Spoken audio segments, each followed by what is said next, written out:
මුලතිව් පුදුකුඩිරිප්පු ප්‍රදේශයේ දිනේ පුරාත් දරුණු ගැටුම් ඇති වුණා. එහිදී මියගිය LTT සමාජිකයින්ගේ මළසිරුරු 80කට අධික ගණනාවක් හමු වී ඇතැයි ජාතික ආරක්ෂා පිළිබඳ මාධ්‍ය මධ්‍යස්ථානය ප්‍රකාශ කරනවා. පුදුකුඩිරිප්පු උතුරු ප්‍රදේශයේ මෙහෙයුම්වල නිරත 58 වෙනි සේනාංකයේ බටපිරිස හා LTT අතර මෙලෙස දරුණු ගැටුම් ඇති වුණා. End of war, the final countdown. LTT මේ වන විට කොටු වී සිටින්නේ මුලතිව්හි වර්ග කිලෝමීටර 45ක් තරම් වන මෙම කුඩා භූමි ප්‍රදේශයේ. යුද හමුදා 53 වෙනි 58 වෙනි සහ 8 වෙනි කාර්යසාධක බල සේනාංකයේ බටපිරිස් LTT මර්මස්ථාන අත්පත් කර ගැනීමේ මෙහෙයුම් වල නිරත වනවා. ජාතික ආරක්ෂාව පිළිබඳ මාධ්‍ය මධ්‍යස්ථානයේ පැවසුවේ LTTයේ ඉහළ පෙළේ නායකින් විසින් ඊයේ පැවති සටන් මෙහෙයවා ඇති බවට තොරතුරු ලැබී ඇති බවයි. සටන් වලින් අනතුරුව අද පෙරවරුවේ කළ සෝදිසි මෙහෙයුම්වලදී LTTට අයත් අවි ආයුධ ඇතුළු පුපුරන ද්‍රව්‍ය විශාල ප්‍රමාණයක් සොයා ගැනීමටද ආරක්ෂක අංශ සමත් වුණා. කෙසේ වෙතත් ආරක්ෂක අංශ අවධාරණය කරන්නේ LTT ග්‍රහණයේ සිටින සිවිල් වැසියන් මුදා ගැනීමේ අරමුණින් තවදුරටත් මෙහෙයුම් දියත් කරන බවයි. මේ අතර LTT ග්‍රහණයෙන් මිදී පැමිණෙන සිවිල් වැසියන් සඳහා ඒ නවය මාර්ගයේ ඔස්සේ අත්‍යවශ්‍ය ආහාර ද්‍රව්‍ය ප්‍රවාහනය කිරීම අද ආරම්භ වුණා. ඒ වැලිසර සතොස්ස අලෙවි සංකීර්ණයේදී.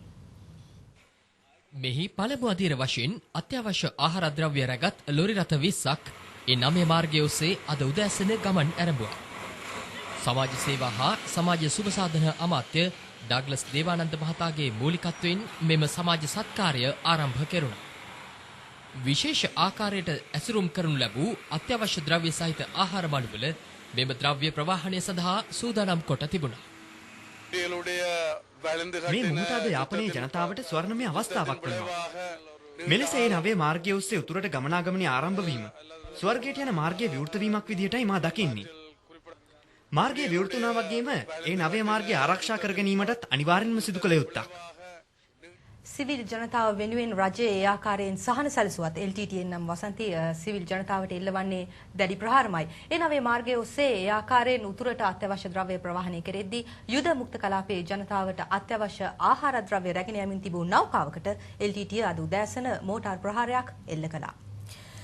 පුදුමාතලන් ප්‍රදේශයේදී නෞකාවෙන් භාණ්ඩ ගොඩබාමින් තිබියදී අද උදෑසන 8:30ට පමණ LTTයේ මෙම මෝටාර් ප්‍රහාරය එල්ල වී තිබෙනවා. බ්‍රිටන් නෞකාව මගින් මෙලෙස රැගෙන යනු ලැබූ ආහාර ද්‍රව්‍ය තොගේ බර මෙට්‍රික් ටොන් 500ක්. නමුත් ආහාර ද්‍රව්‍ය රැගත් නෞකාවට ප්‍රහාර වලින් කිසිදු හානියක් සිදු නොවූ බව ජාතික ආරක්ෂා පිළිබඳ මාධ්‍ය මධ්‍යස්ථානය පවසනවා. මේ වන විට නෞකාව පුදුමාතලන් ප්‍රදේශය අසල ගැඹුරු මුහුදේ රඳවා තිබෙනවා. මුදා නොගත් ප්‍රදේශවල සිට නැගෙනහිර මුහුදු තීරයට පැමිණෙන සිවිල් ජනතාව නැව් මගින් ප්‍රවාහනය කිරීම සඳහා ඇමරිකා එක්සත් ජනපදයේ සහාය ලබා ගැනීමේ රජයේ සූදානමක් තිබෙන බව ජාතික නිදහස් පෙරමුණේ සභාපති විමල් වීරවංශ මහතා පවසනවා. අද පැවති මාධ්‍ය හමුවකදී මේ මහතා පෙන්වා දුන්නේ මේ මහත භයානක ප්‍රතිවිපාක උදා කර දිය හැකි බවයි.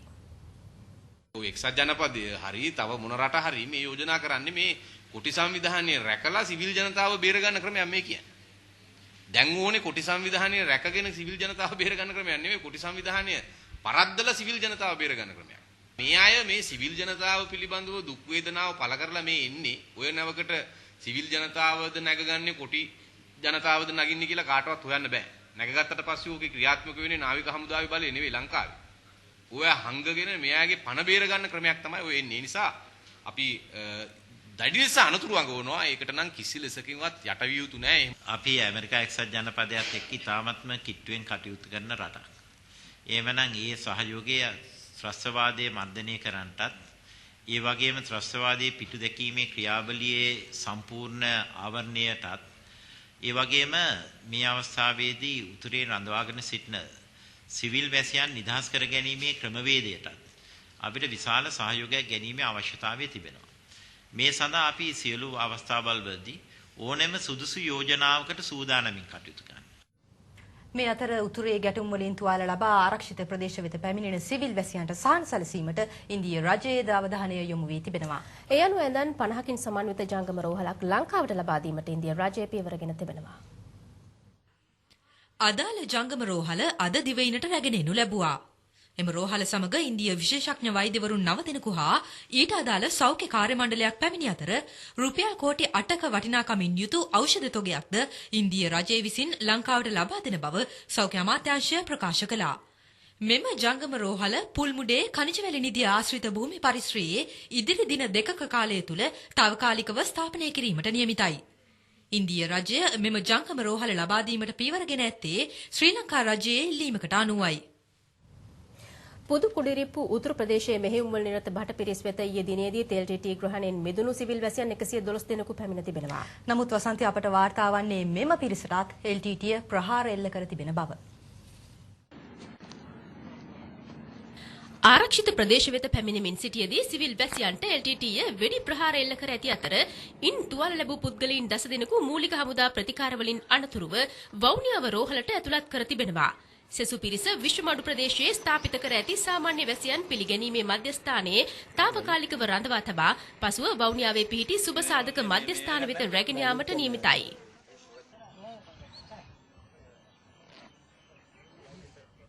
උතුරේ සිවිල් වැසියන් පිළිබඳ මතුවී ඇති තත්ත්වය මේ වන විට දකුණු ඉන්දියාව තුළ කැළඹීමක් ඇති කර තිබෙනවා.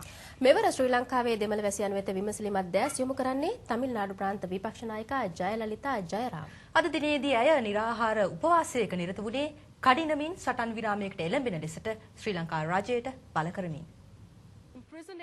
මෙම නිරාහාර උපවාසය පැවැත්වුණේ ජයලලිතා ජයරාම් ප්‍රධානත්වයේ දරන චෙන්නයිහි පිහිටි AIADMK පක්ෂ මූලස්ථානයේදී. ශ්‍රී ලංකාවේ දෙමළ ජනයා මුහුණ පාන ගැටලු සම්බන්ධයෙන් කොංග්‍රසයේ ප්‍රමුඛ ඉන්දීය රජයටත් DMK පක්ෂයටත් සැබෑ උවමනාවක් නොමැති බවයි ජයලලිතා ජයරාම් ප්‍රකාශ කළේ. The Indian government, to be more specific, the Congress-led UPA government, has been an active collaborator in aiding the Sri Lankan government. වර්තමානයේ උතුරේ සිවිල් වැසියන් විශාල වශයෙන් ඝාතනය කිරීමේ ප්‍රයත්නයක් දියත් වනවා. මීට ඉන්දියාවේ කොංග්‍රසයේ ප්‍රමුඛ නවදිල්ලි රජයත් තමිල්නාඩුවේ DMK පක්ෂයත් සම්පූර්ණයෙන්ම වගකිව යුතුයි. ඒ අහිංසක වැසියන්ට මානුෂීය ආධාර අවශ්‍යම මොහොතක නවදිල්ලි සහ තමිල්නාඩු රජයන් අසමත් වුණා කඩිනමින් ඒ ආධාර උන්ට ලබා දෙන්න. End of war. The final countdown. පාර්ලිමේන්තු මන්ත්‍රී විනායක මූර්ති මුරලිදරන් මහතාට අද අලුත් තනතුරක් ලැබුණා. ඔව් වසන්ති. ජාතික ඒකාබද්ධතා සහ ප්‍රතිසන්ධාන කැබිනට් නොවන අමාත්‍යවරයා ලෙස අද පස්වරුවේ මහතා ජනාධිපතිතුමා ඉදිරියේදී දිවුරුම් දුන්නා. මේ දිවුරුම් දීම සිදු වුණේ අරලියගහ මන්දිරයේදී.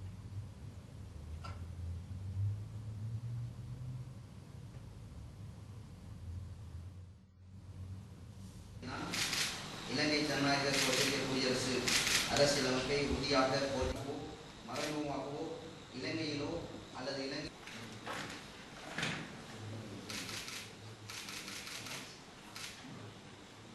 මෙම අවස්ථාවට සමගාමීව TMVP පක්ෂයේ සමාජිකයින් 2000ක්ද අද ශ්‍රී ලංකා නිදහස් පක්ෂයේ සමාජිකත්වය ලබා ගත්තා.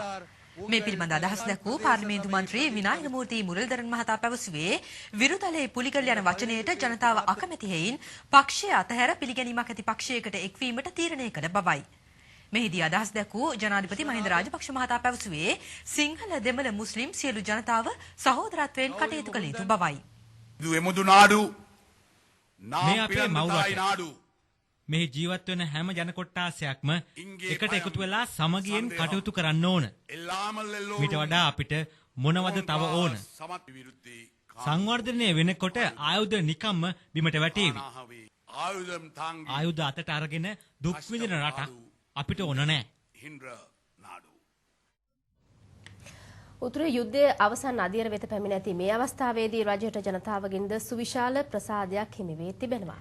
නමුත් ත්‍රස්තවාදය පරාජය කිරීමෙන් පසු මෙරටට ඇතිවිය හැකි ආර්ථික අර්බුදයට පිළියම් සෙවීම සඳහා ආණ්ඩුවට මේ වනතෙක් කිසිදු සැලැස්මක් නැතයි විපක්ෂය මෙන්ම ආණ්ඩු පක්ෂයේ පාර්ශවකරුවන්ද රජයට චෝදනා කරනවා.